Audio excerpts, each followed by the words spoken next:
এই যে বন্ধুরা, আজকে ডিমের কারি বানাবো। তো ওইটার জন্য ডিমটাকে সিদ্ধ করে আগে ভাজা করে নিচ্ছি।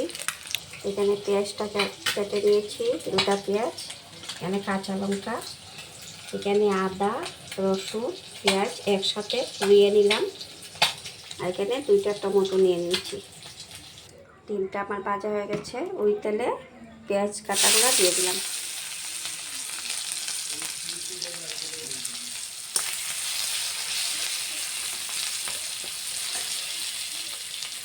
পেঁয়াজটা অল্প একটু ভাজা হয়ে গেছে। এখন পুরানো পেঁয়াজটা আর আদা, রসুন এগুলা দিয়ে দিলাম।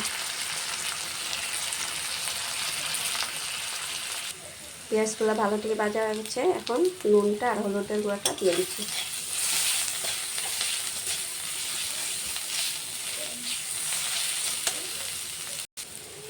কাটা টমেটোটা আর পেঁয়াজটা দিয়ে দিচ্ছি, কাঁচা লঙ্কাগুলো দিয়ে দিলাম।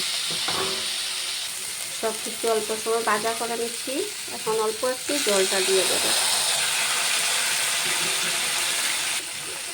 আরও অল্প সময় ভাজা করা হয়েছে। এখন এখানে জিরা গুঁড়া, কাশ্মীরি গুঁড়া, ধনা গুঁড়া একসাথে দিয়ে দিলাম। ভালো করে অল্প নাড়াচাড়া করে নেব। মশলাটা ভালো করে ভাজা হচ্ছে। এখন ডিমগুলো দিয়ে দিচ্ছি। ডিমটা দিয়ে ভালো করে ভাজা করা হয়েছে। এখন জলটা দিয়ে দিচ্ছি।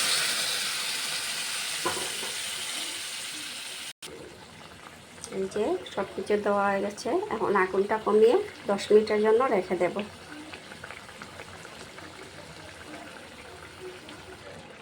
গরম মশলাটা দিয়ে দিলাম। এই যে ডিমের কারিটা আমার পুরো রেডি হয়ে গেছে।